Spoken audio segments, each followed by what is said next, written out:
आज की तमाम बड़ी खबरें नॉनस्टॉप न्यूज में।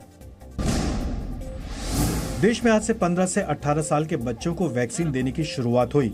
आज रात 8:30 बजे तक 40 लाख से ज्यादा बच्चों को वैक्सीन की डोज दी गई। बच्चों को पहले दिन भारी संख्या में डोज लगने पर प्रधानमंत्री मोदी ने ट्वीट करके बच्चों और माता पिता को बधाई दी। साथ ही ज्यादा से ज्यादा वैक्सीनेशन करवाने की अपील भी की।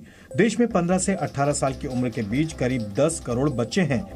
बच्चों को फिलहाल केवल कोवैक्सीन की ही डोज दी जा रही है। आज वैक्सीनेशन को लेकर माता पिता के साथ साथ बच्चों में भी काफी उत्साह देखने को मिला। बच्चों को 28 दिन के बाद वैक्सीन की दूसरी डोज दी जाएगी। 15 से 18 साल के 51 लाख बच्चों के वैक्सीनेशन के लिए अभी तक रजिस्ट्रेशन हो चुके हैं। बच्चों को वैक्सीनेशन के लिए और आईडी प्रूफ तौर पर आधार कार्ड या स्कूल का आईडी कार्ड दिखाना है।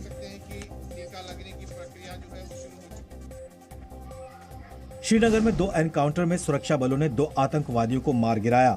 मारे गए आतंकियों में से एक आतंकी लश्कर का कमांडर सलीम पर्रे है। सुरक्षा बलों को आतंकी संगठन लश्कर-ए-तैयबा के 2 टॉप आतंकियों की मौजूदगी की जानकारी मिली थी, जिसके बाद ऑपरेशन चलाया गया। लश्कर का कमांडर सलीम पर्रे मौके पर ही मारा गया, जबकि विदेशी आतंकी भाग गया था। सुरक्षा बलों ने गासू में आतंकियों को घेरा और उसे मार गिराया। पुलिस सीआरपी का गाड़ी लेके कॉर्डन डाला। कॉर्डन डालने के बाद मिलिटेंट ने फायरिंग किया और जवाई कार्रवाई में सलीम पर्रे मारा गया।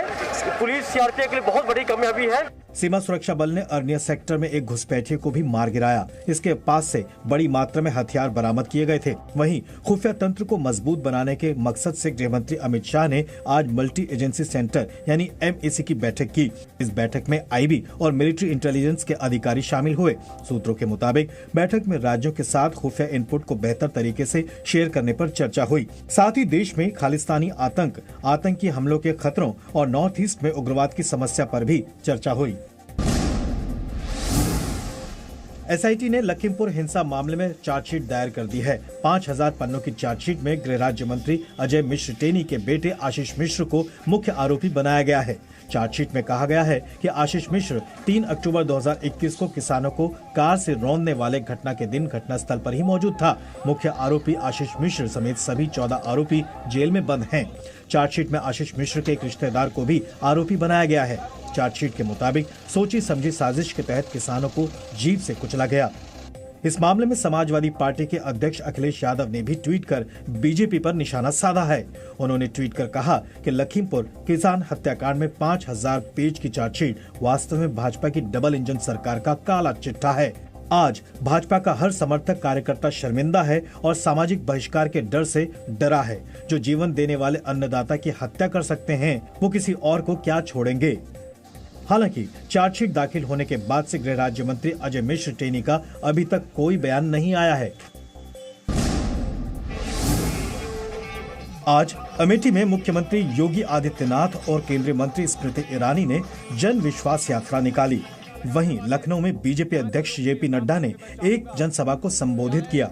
इस दौरान JP नड्डा ने अखिलेश यादव पर बड़ा हमला किया।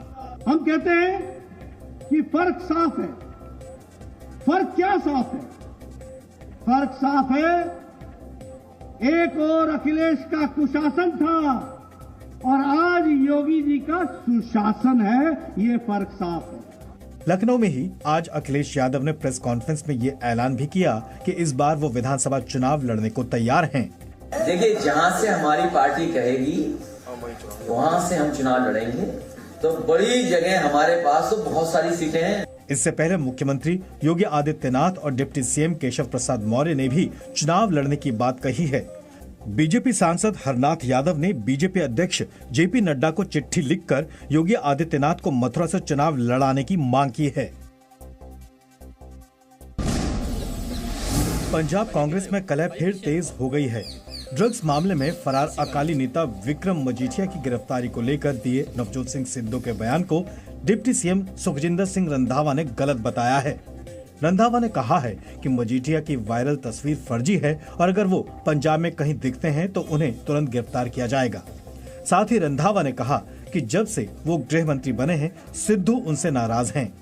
ਜਦੋਂ ਤੋਂ ਮੈਂ ਹੋਮ ਮਿਨਿਸਟਰ ਬਣਿਆ ਪ੍ਰਧਾਨ ਜੀ ਮੇਰੇ ਨਾਲ ਨਾਰਾਜ਼ ਨੇ ਤੇ ਮੈਂ ਕਿਹਾ ਪਤਾ ਨਹੀਂ ਹੋਮ ਮਿਨਿਸਟਰ ਬਣ ਕੇ ਇਹਨਾਂ ਨੂੰ ਥੋੜੀ ਜਿਹੀ ਮੇਰੇ ਨਾਲ ਨਾਰਾਜ਼ ਕੋਈ ਹੈਗੀ ਆ ਤੇ ਜੇ ਮੇਰਾ ਭਰਾ ਇਹ ਕਹੇਗਾ ਕਿ ਮੈਂ ਹੋਮ ਮਿਨਿਸਟਰੀ ਲੈਣੀ ਆ ਤੇ ਮੈਂ ਕਿਹਾ ਮੈਨੂੰ ਹਾਈ ਕਮਾਂਡ ਦੇਗੀ, ਮੈਂ ਇਮੀਡੀਏਟਲੀ ਜਾ ਕੇ ਇਹਨਾਂ ਦੇ ਚਰਨਾਂ 'ਚ ਆਪਣੀ ਹੋਮ ਮਿਨਿਸਟਰੀ ਰੱਖ ਕੇ ਆਵਾਂਗਾ। सिद्धू ने चन्नी सरकार पर सवाल उठाते हुए कहा था कि एफआईआर दर्ज करने से कुछ नहीं होगा। वहीं बीजेपी ने सिद्धू को घेरते हुए कहा है कि वो काम नहीं करते, हल्ला ज्यादा करते हैं। नवजोत सिंह सिद्धू राजनीति कर रहे हैं, असल में उनसे अपनी पार्टी संभल नहीं रही। उनकी पार्टी के नेता छोड़कर हमारी पार्टी में आ रहे हैं। जो वादे करते हैं वो पूरे करते नहीं है और हल्ला ज्यादा करते हैं। सिद्धू ड्रग्स और बेअदबी के मामले पर चन्नी सरकार को लगातार घेरते रहे हैं। दिल्ली सरकार की नई आबकारी नीति के खिलाफ बीजेपी ने आज दिल्ली में विरोध प्रदर्शन किया। बीजेपी के प्रदर्शन की वजह से दिल्ली के कई हिस्सों में भारी ट्रैफिक जाम लगा और लोगों को परेशानी का सामना करना पड़ा। दिल्ली के डिप्टी सीएम मनीष सिसोदिया ने इस मामले में बीजेपी पर निशाना साधा। जो चोरी हो रहा था वो चोरी रुक गई। अब जाहिर सी बात है कि भारतीय जनता पार्टी और शराब माफिया दोनों 3,500 करोड़ रुपए में हिस्सेदारी कर रहे थे। वो चोरी रुकी है तो भारतीय जनता पार्टी को दर्द तो होगा ही। वहीं बीजेपी ने केजरीवाल सरकार पर नई आबकारी नीति के जरिए दिल्ली को शराब की नगरी बनाने का आरोप लगाया। किसी भी कीमत पर हमारा ये आंदोलन जब तक जारी रहेगा, जब तक ये शराब की नई नीति केजरीवाल सरकार वापस नहीं ले लेती है। चुनाव आयोग ने उन राज्यों में कोरोना टीकाकरण में तेजी लाने को कहा है जहां आने वाले महीनों में चुनाव होने हैं। चुनाव आयोग ने 5 राज्यों को कोरोना वैक्सीन की दोनों डोज की रफ्तार बढ़ाने के निर्देश दिए हैं। चुनाव आयोग की ओर से पंजाब, उत्तर प्रदेश, गोवा, उत्तराखंड और मणिपुर के मुख्य सचिवों को चिट्ठी लिखी गई है। चुनाव आयोग ने निर्देश दिया है कि कोरोना टीकाकरण के पहले डोज का प्रतिशत अधिक हो, साथ ही दूसरे डोज का प्रतिशत भी बढ़े। चुनाव आयोग मणिपुर में कोरोना टीकाकरण के पहले डोज के कम प्रतिशत से चिंतित हैं। उत्तराखंड और गोवा में सभी को कोरोना वैक्सीन की पहली डोज लग चुकी है। आयकर विभाग ने कानपुर में